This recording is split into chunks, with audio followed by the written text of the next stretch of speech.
stillness of a Florida home, what should have been a quiet evening filled with family and celebration turned into an unimaginable nightmare.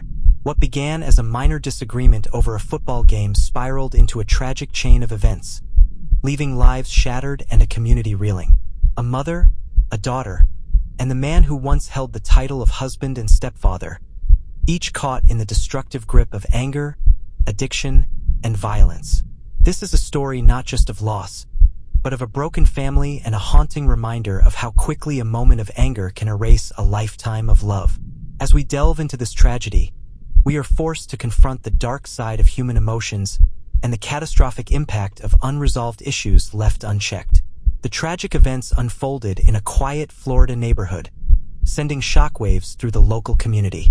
It all began with a seemingly trivial argument, one that was fueled by the intensity of a Sunday NFL game.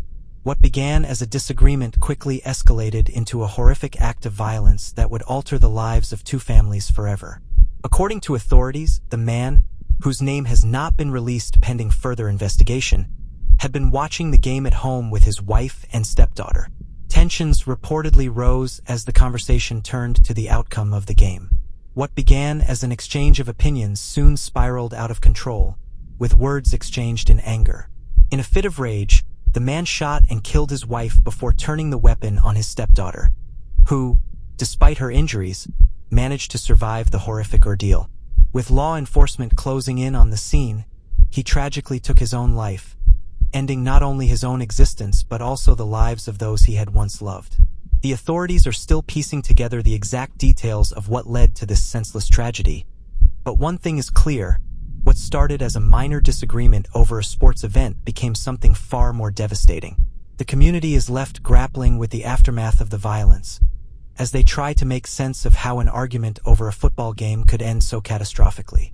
As investigators continue their work, questions about the underlying causes of the outburst, whether mental health issues, domestic tension, or something else, remain unanswered. What is certain is that this tragedy is yet another stark reminder of how volatile emotions can be when unresolved conflicts go unchecked, and the far-reaching consequences they can have on innocent lives.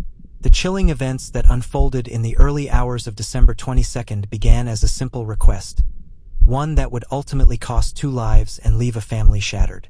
Jason Kenney, 47, had been drinking heavily as he sat in front of the TV, watching Monday's NFL game between the San Francisco 49ers and the Indianapolis Colts. His wife, Crystal Kenney, voiced a simple suggestion, a plea for him to turn off the game.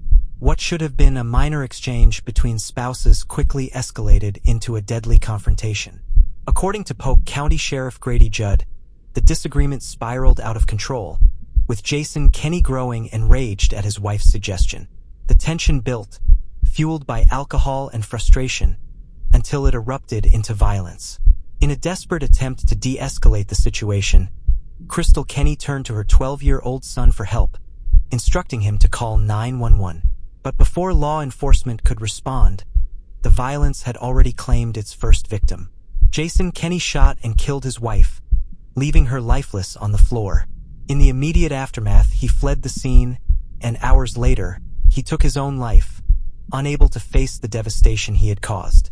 The family, now left reeling from the brutal tragedy, will never be the same. A suggestion to turn off a football game, an argument fueled by alcohol, and a tragic chain of events that ended in murder and suicide. The horrors of that night will haunt a community and a family forever. As Sheriff Judd detailed in his press conference, the senselessness of the crime is made even more heart-wrenching by the presence of a child who witnessed the horrific event unfold. The story is a stark reminder of how fragile human emotions can be, and how quickly a situation can escalate into something tragic when unchecked anger and alcohol mix. The horror deepened as the boy, still in shock from witnessing the unthinkable, ran to a neighbor's house.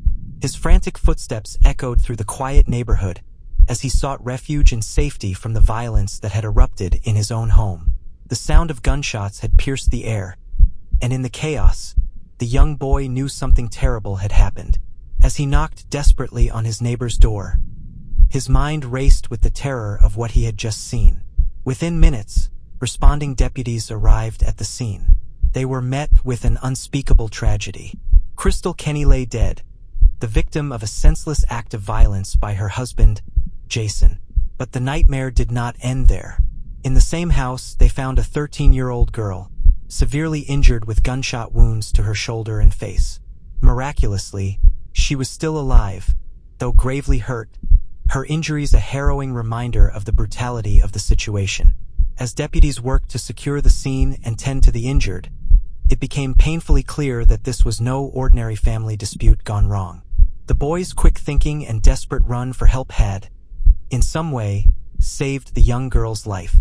The emotional weight of the tragedy was evident in the police response, with officers clearly shaken by the horrors they were confronting.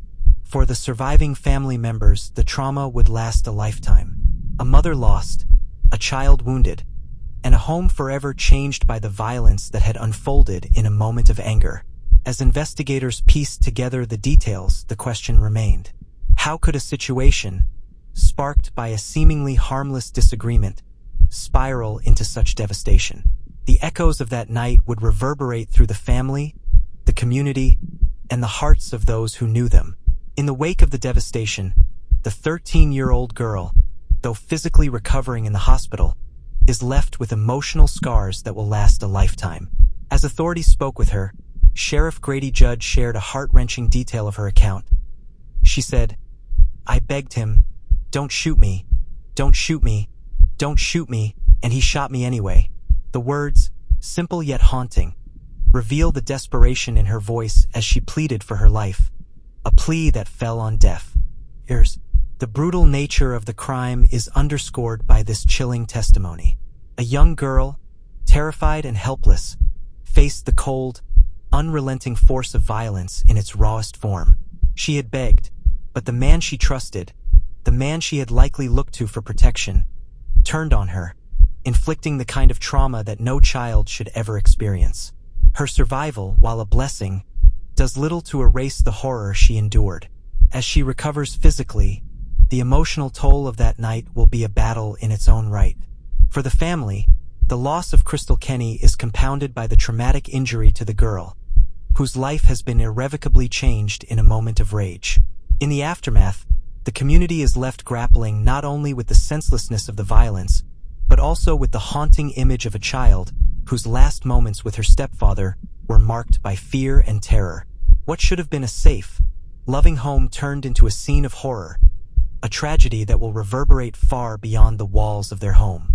The young girl's recovery, both physically and emotionally, will be a long journey, one shaped by the brutal memory of that night and the weight of the loss she has suffered. After the devastating shooting, Jason Kenny fled the scene, leaving behind a trail of destruction and a family in anguish. As authorities continued their search, he made a call to his sister, who lived in upstate New York. The conversation was brief and haunting. Jason, in a state of apparent turmoil, confessed to her that he had done something wrong, but the words were vague and laden with guilt. He went on to tell her that it would be the last time they spoke. Those chilling words would become an eerie premonition of the horrors that were to follow. After the call, Jason drove to his father's home, hoping to find refuge, but the deputies were closing in. As they arrived at the property, they found him hiding in a shed, a final act of retreat after his brutal outburst of violence. The deputies attempted to make contact and coax him out, hoping to end the situation peacefully. But in the moments that followed, Jason Kenny, overcome by the gravity of his actions and the irreversible consequences of what he had done, fatally shot himself. The scene was one of tragic finality. The man who had taken the lives of his wife and endangered his stepdaughter's life now lay dead, a victim of his own actions. Sheriff Judd's account of the events painted a picture of a man spiraling out of control, weighed down by guilt and unable to face the damage he had inflicted. As the dust settled and the investigation continued, the full scope of the tragedy became painfully clear. Jason's violent outburst had shattered the lives of his family, leaving behind a broken home, a grieving child, and a community grappling with the aftermath of a senseless act of violence. The phone call to his sister and the tragic end to his life marked the final chapter of a horror story that could have been avoided, had the tension not boiled over in the heat of an argument. For the surviving family members, the road to recovery would be long and fraught with emotional scars. The young girl, still recovering from her injuries, would carry the burden of that night with her for years to come, haunted by the memory of her stepfather's final moments. And the family, left to pick up the pieces, would forever be marked by the violence that shattered their lives. As deputies continued their investigation, they made a chilling discovery that added yet another layer of heartbreak to the already tragic situation. During their search of the family's home, they uncovered a note written by Crystal Kenny to her husband, Jason. The words on the page, simple yet profound, painted a picture of the troubled relationship between the couple and the strain that had been building for some time. The note, as Sheriff Grady Judd revealed, was Crystal's attempt to reach out to her husband in a final plea for help. "You're drinking, you're using cocaine again. This is not the way the family should be. You need God." The note read. It was a desperate cry for intervention, a reminder of the destructive path Jason had been on, a path that had not only affected him but had begun to tear apart the very fabric of his family. The words were heart-wrenching. Crystal had recognized the downward spiral her husband was in, but in her effort to save him, she had also pointed to the deeper issue, a need for spiritual healing and support. She was trying to help him understand that his addiction to alcohol and cocaine was poisoning their lives. But in doing so, she also knew that the damage was severe. Her plea, rooted in concern and love, now stood as a testament to the painful reality that despite her best efforts, she had been unable to pull him back from the brink. This note, written in the final moments of their shared life together, was a painful reminder of how addiction, unchecked and unaddressed, can destroy lives. It also highlighted the deep love Crystal had for her family, even as she struggled with her husband's destructive behavior. She had hoped, in her final words, that Jason might seek help before it was too late. But tragically, her plea went unanswered. The discovery of the note added a new layer of sorrow to an already devastating situation. It was clear that Crystal had tried, in every way she could, to save her family. But in the end, the toxic mix of addiction, violence, and unresolved anger became too much to overcome. The note served as a poignant reminder of the silent battles many families face behind closed doors, battles that without intervention can have deadly consequences. In the aftermath of the tragedy, the surviving children were left with no one to turn to but their extended family. The boy, who had witnessed the horrors of that night and had narrowly escaped with his life, and the 13-year-old girl, still recovering from her physical injuries, now face an uncertain future. In a small glimmer of stability amidst the chaos, the children were placed in the custody of their grandparents. It is with them that they will seek refuge and attempt to heal from the traumatic events that have forever altered the course of their lives. The grandparents, though devastated by the loss of their daughter and the violence that has scarred their grandchildren, now find themselves in the heartbreaking position of having to care for their grandchildren, helping them navigate the difficult path of recovery and emotional healing. For the children, the road ahead will be long and painful. The psychological scars from witnessing the murder of their mother and the self-inflicted death of their stepfather will likely haunt them for years to come.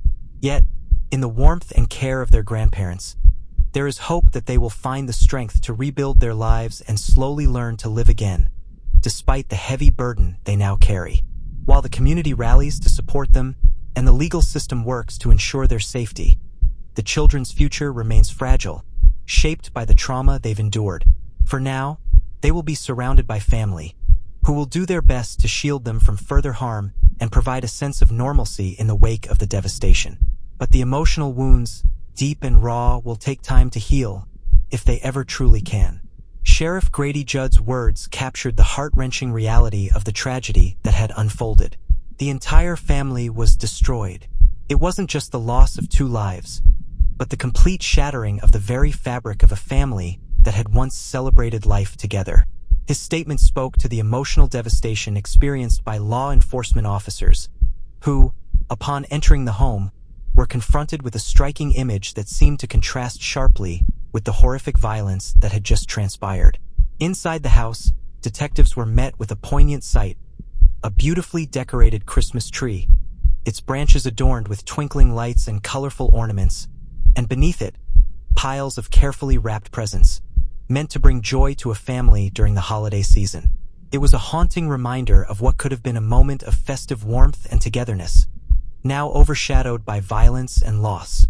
The scene, so close to Christmas, seemed like a cruel twist of fate, highlighting the stark contrast between the idealized image of family unity and the tragic reality that had unfolded. In a moment meant to celebrate love, kindness, and the joy of the season, the Kenny family's home had become the setting for an unspeakable tragedy. The image of the Christmas tree, with gifts waiting to be opened, symbolized a future that would never come, a future that had been stolen in the heat of an argument and the madness of addiction. For the detectives who entered that home, the emotional weight of the scene was clear. This wasn't just a case to be solved. It was a devastating reminder of how fragile the bonds of family can be. What should have been a peaceful, joyous time of year had instead become a stark symbol of destruction. As Sheriff Judd noted, this wasn't just the destruction of a family, it was the destruction of an entire future that would never come to be. A Christmas tree, once a symbol of hope, now stood as an eerie reminder of a life lost too soon. This tragic story serves as a heartbreaking reminder of the fragility of human emotions and the devastating consequences that can arise when anger, addiction, and unresolved conflict are left unchecked. What began as a simple argument over a football game spiraled into a senseless act of violence, leaving a mother dead, a young girl wounded, and a family torn apart forever. The image of a Christmas tree, festooned with gifts, beneath which the family had once gathered, now stands as a chilling symbol of what could have been a future filled with love and joy, forever lost. The lesson we take away from this tragedy is clear: the importance of addressing mental health, addiction, and conflict before they reach a breaking point. Crystal Kenny's desperate plea for her husband to seek help is a sobering reminder of how crucial it is to acknowledge the signs of distress in those we love and intervene before it's too late. This story also underscores the need for open communication, emotional support, and professional assistance, especially when dealing with substances like alcohol and drugs, which can cloud judgment and fuel destructive behavior. For the surviving children, the road to healing will be long, but with the right support, they can rebuild their lives. As a community, we must reflect on how we can prevent such tragedies from happening by fostering an environment where mental health issues are addressed openly and without shame. We must learn to listen, to act before it's too late, and to show compassion to those who are struggling. In the end, this tragedy is a call to action for all of us to take better care of each other, to intervene when we see signs of distress, and to ensure that no one suffers in silence. Don't forget to subscribe for more chilling content and hit the notification bell to stay updated.